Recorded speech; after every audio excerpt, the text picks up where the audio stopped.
Welcome to our next deep dive into the world of crypto.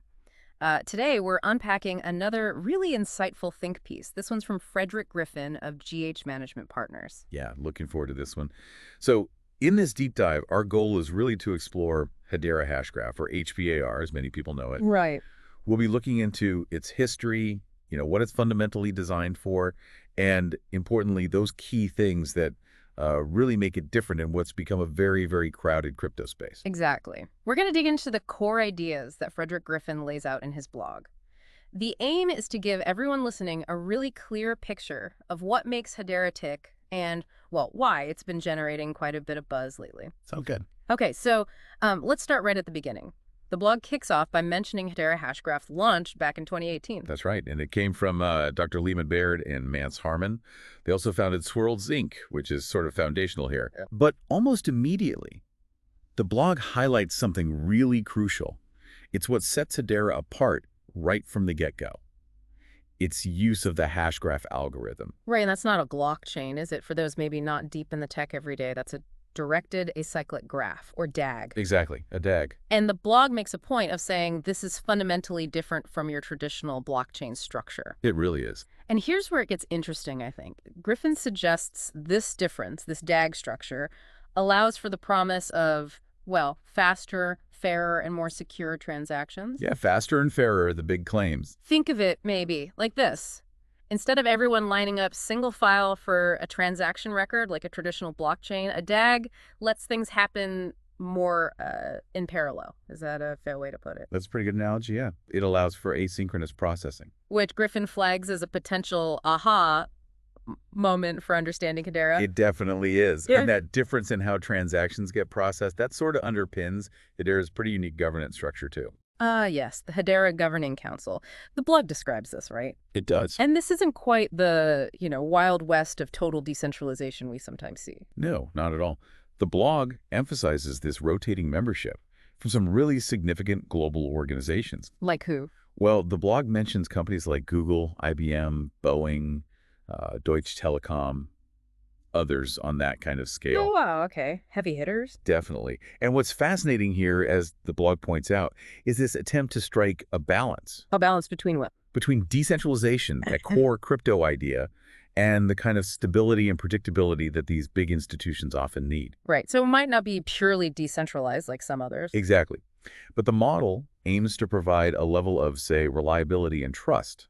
And that could be really key for getting wider adoption by larger companies, by enterprises. It raises an interesting question, doesn't it? Like, is some degree of centralized oversight actually a necessary step for crypto to be used more broadly by big business? That's precisely the debate this model sparks, and the blog touches on that tension. Okay. Now, the blog really seems to zero in on Hedera's main purpose. It calls it a public network, but one that's very much geared towards enterprise-level stuff. Yes, enterprise-grade applications.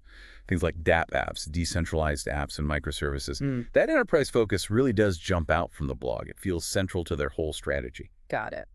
So what kind of real-world uses does the blog mention? Well, it gives quite a few concrete examples. One big area is the tokenization of assets. Yeah, that's a hot topic. Turning real-world things into digital tokens. Exactly. Like real estate or intellectual property, anything really. Yeah. Then there's decentralized identity, or DD. Okay, DD.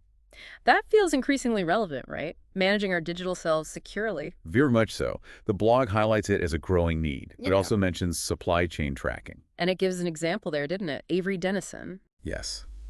Avery Dennison. Many people would know them for, like, products labels and tags. Seeing a major company like that using it makes the concept much clearer than just talking theory. Totally. Makes it tangible. We also see in the blog the use case of carbon credit verification. Oh, interesting. Tying into sustainability efforts. Yeah, the need for transparent, verifiable environmental tracking. And of course, for those interested in digital collectibles. NFTs. Yep, NFTs. The blog points to platforms built on Hedera like HashAxis and TurtleMoon for digital ownership. Okay. And you mentioned micropayments earlier. Right? Don't want to forget that. The blog gives a really compelling example. High-speed, low-cost micropayments, specifically mentioning a platform called Drop. That kind of capability, that really low cost and high speed, it suggests potential for totally new business models online, doesn't it? Absolutely. And that leads right into the performance metrics, the blog details, which are pretty striking. Like what? What are the numbers? Well, we're talking about the ability to handle over 10,000 transactions per second. 10,000 TPS. That's fast. Very fast. And crucially, those transactions achieve finality. They're confirmed in just seconds. Wow. And all at incredibly low fees. Pennies or fractions of pennies. Okay, putting that in perspective, that kind of speed and low cost could really unlock applications that just wouldn't work on slower, more expensive networks, right? Precisely. Things that need high volume, low value transactions just become feasible. And the blog connects these capabilities back to who benefits, doesn't it? It does. It lists not just those enterprises we keep talking about, Right. but also potentially governments, developers building on the platform, everyday consumers eventually, and even those environmental projects needing verification. So it paints a picture of Hedera aiming for versatility across different sectors. Yeah, trying to be a broad utility layer. Okay, let's circle back to what the blog called that key differentiator, again, the Hashgraph consensus mechanism. Yes. This is super important, and the blog really stresses it. Hedera isn't technically a blockchain. Right, not a blockchain. Need to remember that. It's a DAIG. It's a fundamental distinction, yeah. Think back to that analogy. Yeah. The busy multi-lane intersection versus the single-lane road. The DAG structure allows for more things happening at once, more parallel processing. Which leads to that high transaction throughput we just discussed. Exactly. So the blog then mentions something called the gossip about gossip protocol and virtual voting. Can you maybe simplify what that means? I'll try. So imagine information spreading through a network. Instead of a slow, linear confirmation, gossip about gossip is basically a way for nodes to efficiently share information about the transactions they've seen with just a few neighbors. Yeah. That information then spreads really rapidly, exponentially across the whole network, like gossip spreads. Got it, like efficient gossip. Right. And virtual voting is a clever mathematical way for the network to figure out the consensus order of transactions without needing tons of back and forth messages between all nodes. It's very efficient. Oh. The blog highlights that this whole approach is key to how Hedera gets its speed, security, and efficiency. And it achieves something called asynchronous Byzantine fault tolerance, or ABFT. Which means? Which basically means it can reach reliable consensus quickly, even if some participants are slow, offline, or even malicious up to a certain limit. It's considered a very high standard of security in distributed systems. Okay, that helps clarify it. Now, the blog doesn't just praise Hedera. It also discusses some potential criticisms or questions, right? Particularly around that governing council. That's right. It presents a balanced view. It acknowledges the corporate makeup of the council. Google, IBM, Boeing. Exactly. And it raises the question about what that means for the crypto ideal of pure decentralization. So it's a potential drawback for some people? Well, the blog presents it neutrally. It notes that while this governance provides stability and might attract big, regulated organizations, it naturally leads to questions about how truly decentralized it is compared to more open, permissionless systems like Bitcoin or Ethereum. It's a trade-off then. Stability versus maybe censorship resistance or pure openness. That's the core tension the blog identifies, yeah. Yeah. A deliberate trade-off made by Hedera's designers. The blog also touches on smart contracts, I think? It does. It acknowledges Hedera's smart contract capabilities are there and improving. But it notes they currently aren't as mature or maybe as widely battle-tested as those on platforms like Ethereum or Solana, which have much larger smart contract ecosystems today. Okay, good to have that context. It's not necessarily leading the pack there yet. Right. And speaking of context, the blog provides that by briefly mentioning the competition. Who else is playing in this sort of high-speed, enterprise-focused space? Well, the blog names projects like Solana, known for its very fast and cheap smart contracts, Avalanche, with its subnets for customizability, Algorand, also strong on enterprise focus and low fees, and Polygon, or Matic, which is huge in the Ethereum scaling world. So different projects tackling similar problems, but maybe with different strengths or focuses? Exactly. It helps you see where Hedera is positioning itself within that broader landscape. Makes sense. Now, what about the community, the people actually building on and using Hedera? The blog mentions a dedicated group. Yeah, it does. Yeah. It suggests that while the Hedera community might not be as, let's say, meme-driven or loud on social media as some others, Okay. there is a solid, growing base of developers and, importantly, enterprise users who who are actively building and deploying real applications. And it circles back to those examples like Avery Dennison. Right, and ServiceNow is another one mentioned for workflow verification. Real companies using it for actual business processes. That adds credibility. It definitely does. And the blog also points out the role of the HBAR Foundation. What do they do? They seem to be actively funding development and ecosystem growth through grants and partnerships. You often see these foundations playing a key role in nurturing a network's early stages. Right, stimulating activity. Okay, let's shift gears slightly to the token itself, HBR. What does the blog say about its tokenomics? So the blog clearly states the maximum supply is capped at 50 billion HBAR tokens. 50 billion total, ever. Correct. And it notes that as of early 2025, when the blog was likely written or updated, the circulating supply was around 35 billion. Okay, so still quite a few tokens yet to be released. Yes, and it mentions a gradual token release schedule planned over 15 years. So no sudden dumps, supposedly. And can people participate? Like staking? Yes, the blog mentions HBAR holders can stake their tokens to network nodes. To help secure the network. Exactly, and earn rewards for doing so. Yeah. It's a common mechanism in proof-of-stake type systems, even though Hedera isn't technically POS. Right. And who runs those nodes that people stake to? That comes back to the governing council. The blog reiterates that the council members, those 39 term-limited organizations, are the ones responsible for operating the initial mainnet nodes and voting on key network decisions like software updates or treasury management. So again, that hybrid model. Decentralized ledger, but governed by this council operating the core infrastructure. Precisely. The blog stresses this is a deliberate choice.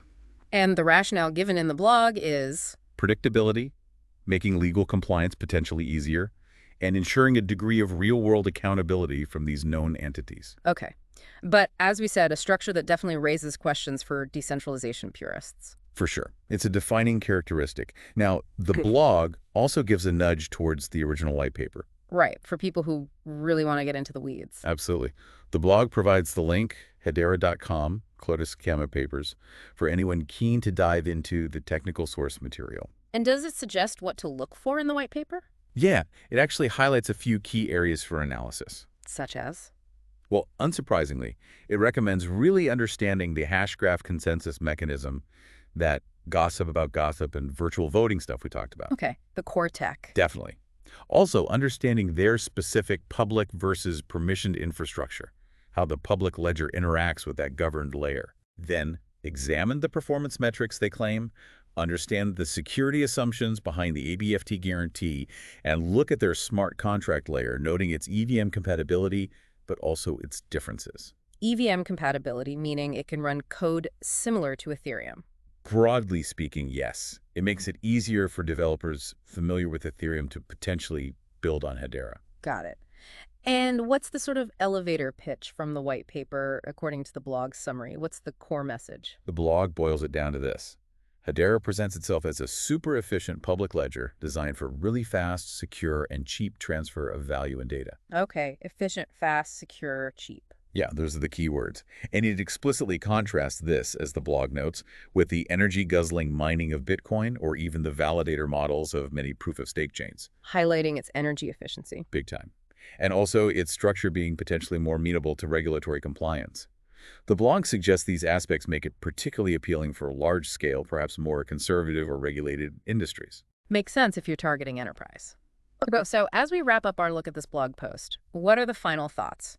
What's the main takeaway Griffin leaves us with about the excitement or the potential around HBAR? I think the blog really emphasizes that the core excitement stems from Hedera's fundamentally different approach to consensus, the Hashgraph algorithm itself. The unique tech. Yes, tech that seems genuinely well-suited to enterprise needs speed, low cost, finality, while still operating as a public, transparent ledger. But it also acknowledges the governance question again. It does. It revisits that corporate-heavy governance council, but frames it as perhaps a necessary trade-off. A trade-off for what? For achieving the stability, predictability, and maybe the regulatory comfort needed for real-world adoption, particularly in those more regulated sectors. So the conclusion isn't that it's perfect, but that it's carving out a specific niche. Exactly. The blog concludes that Hedera is effectively carving out a unique and potentially important space for what you might call enterprise-grade decentralization as this whole Web3 landscape continues to figure itself out. Enterprise-grade decentralization. That's an interesting term. Okay, well, that brings our deep dive into Frederick Griffin's insights on Hedera Hashgraph pretty much to a close. We've explored its origins, dug into its distinct technology, and talked about the reasons why it's definitely garnering more interest. Yeah, it's a good overview. Huh. And for anyone listening who wants to read the original piece themselves, you can find the full Think Piece blog over at www.ghmanagementpartners.com. It's under their Think Pieces section. Great, and maybe a final thought to leave our listeners with. Consider this. How might a consensus mechanism like Hashgraph, one really built with speed and enterprise needs in mind from the start, how might that actually shape the future of decentralized applications and maybe even the broader adoption of crypto in more traditional parts of the economy? It's definitely something interesting to ponder. It really is. Lots to think about there. Well, thank you for joining us for this deep dive. We look forward to exploring more insightful sources with you again soon.